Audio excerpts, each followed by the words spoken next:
Hello दोस्तों, आज हम लेके आए हैं इतिहास के फैक्ट्स को लेकर। जो हमारी समस्याएं बनी रहती हैं कि पीसीएस के स्तर पर जो भी परीक्षाएं हो रही हैं, चाहे आरओ या आरए हो, पीजीटी टीजीटी इतिहास का, और पीसीएस यूपी पीसीएस हो, चाहे वो आपका बिहार पीसीएस हो, किसी भी स्टेट का हो, उसमें इतिहास के बहुत ही फैक्चुअल सवाल आते हैं। उनको किसी एक बुक में पाना बहुत ही कठिन कार्य है। जैसे यदि आप स्पेक्ट्रम भी पढ़ते हैं तो स्पेक्ट्रम भी आधुनिक भारत के सारे फैक्ट को समाहित नहीं करता, बल्कि ये आपकी एक अच्छी समझ के लिए और कुछ फैक्ट के लिए बेहतर मानी जाती है। तो इसी के लिए हमने एक नई क्लास नोट्स खरीदी हुई है, जो है स्टडी फॉर सिविल सर्विसेज का। ये बहुत ही बेहतरीन नोट्स बनाया गया है उनके द्वारा, जो पूरी तरीके से फैक्ट पर बेस है। यदि आपकी इतिहास में समझ ठीक ठाक है, बस आपको फैक्ट नहीं तैयार होते हैं, फैक्ट को तैयार करने का सबसे आसान, सबसे बेहतरीन नोट्स साबित हो सकती है, जिसके माध्यम से आप जब आप पीवाईक्यूज़ को सॉल्व करेंगे या फिर मॉक टेस्ट वगैरह देंगे तो आपको भी एहसास हो जाएगा कि इस बुक ने आपकी तैयारी में बहुत ही अहम रोल निभाया। तो सबसे पहले हम देखते हैं ये नोट्स यूपी पीसीएस आरओ के लिए बनाई गई 2024 और 25 के लिए। तो इस बुक की सबसे ख़ास बात जो हम दिखाना चाहते हैं, ये कुछ सवाल मैंने दिए हुए हैं स्टार्टिंग में, जो भी हाल फिलहाल के परीक्षाओं में पूछे गए थे, ख़ासतौर से आरओ के एग्ज़ाम में पूछा गया था, उसका इन्होंने एक ये दे दिया है। और आज इनका इंडेक्स देखते हैं। तो इंडेक्स में इन्होंने बताया हुआ, जैसे आप इनके इंडेक्स को ध्यान दें तो भारतीय इतिहास से संबंधित महत्वपूर्ण तथ्य अनुसारणी के रूप में, तो ये क्या है, तो इसको आप यहाँ पे देख सकते हैं कि ये महत्वपूर्ण सारणी है। सिंधु घाटी सभ्यता हो गया, चाहे शुंग वंश हो गया, तो कौन किसका कालक्रम है, तिथियां यहाँ सामने दी गई हैं, ताकि आप इतिहास को पहले ये जान पाएँ कि कौन सी घटना कब घट रही थी। तो इन्होंने इधर पूरा सारणी बना के दिया है। जैसे आप देख सकते हैं, नागभट्ट का शासनकाल, नागभट्ट द्वितीय शासनकाल इधर पूरा दिया हुआ है।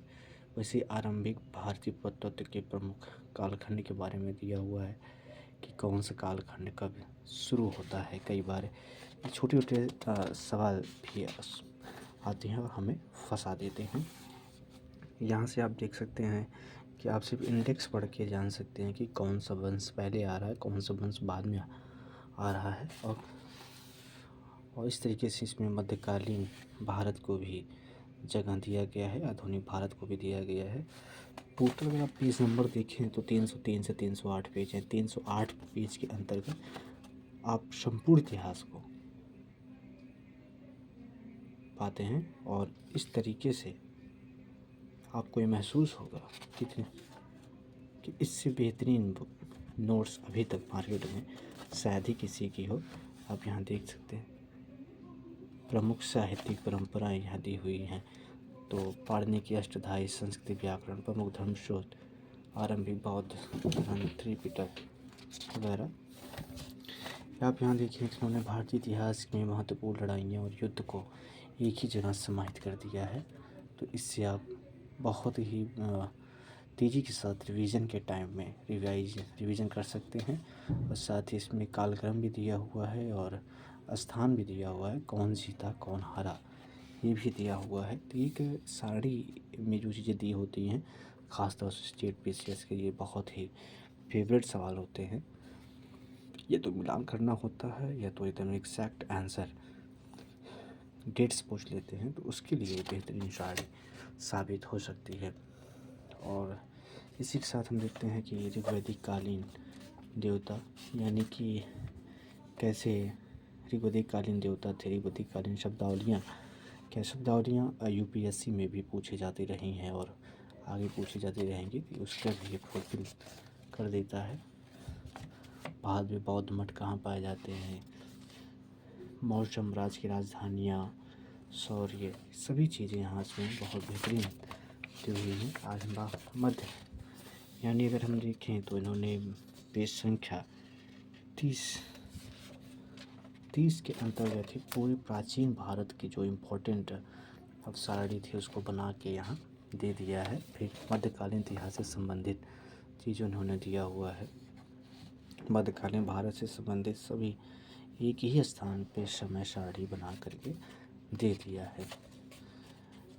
इस तरह से हम देखते हैं कि इन्होंने कौन सी लड़ाई कब हो रही है, कौन लड़ रहा है, कौन जीत रहा, कौन सा शासक कब शासन किया है, ये सारी चीज़ उन्होंने दे दिया है। मुग़ल, जहांगीर, शाहजहाँ, औरंगज़ेब, कुलजमा, खालसा, अनमानित, सारी चीज़ उन्होंने दिया हुआ है।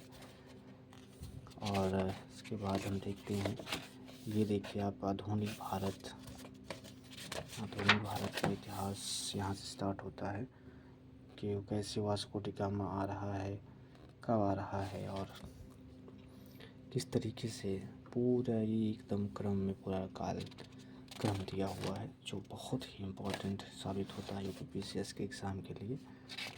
और इसके बाद इन्होंने स्टार्ट किया है, उपाधियाँ हैं, व्यक्तित्व हैं, नेता हैं, महत्वपूर्ण हस्तियों के वास्तविक नाम हैं, आधुनिक भारत के प्रसिद्ध अभियोग केस, ब्रिटिश शासनकाल के प्रमुख शिष्ट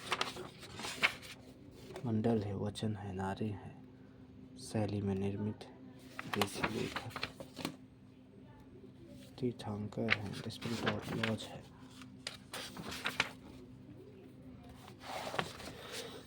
भारतीय इतिहास, प्राचीन भारतीय इतिहास के स्रोत इस प्रकार से दिए गए हैं। प्राचीन भारतीय इतिहास के स्रोत यहाँ से एक्चुअल स्टार्ट होता है हमारा वो नोट्स जिसकी हम बातें कर रहे हैं, जो बेहतरीन नोट्स है, लाइन बाय लाइन जो सवाल बन सकते हैं, यहाँ से आपकी समझ को ध्यान में रखते हुए बनाया गया है।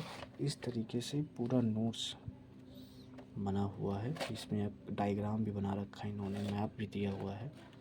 तो आप समझ सकते हैं कि ये नोट्स पढ़ने के बाद कोई सवाल फंसे और गलत होने के चांसेस कम हो जाते हैं। अगर 20 सवाल आएगा, 25 सवाल आएगा, तो मैक्सिमम आप 80% 90% क्वेश्चंस करने की क्षमता रखेंगे। तो मेरी आपसे सलाह है, यदि आप स्टेट पीसीएस की तैयारी कर रहे हैं तो आप स्टडी फॉर सिविल सर्विसेज ज्ञान प्राइवेट लिमिटेड का ये नोट्स खरीद सकते हैं। ये आपको फ़ोटोकॉपी की दुकानों पे मिल जाएगा। Thank you.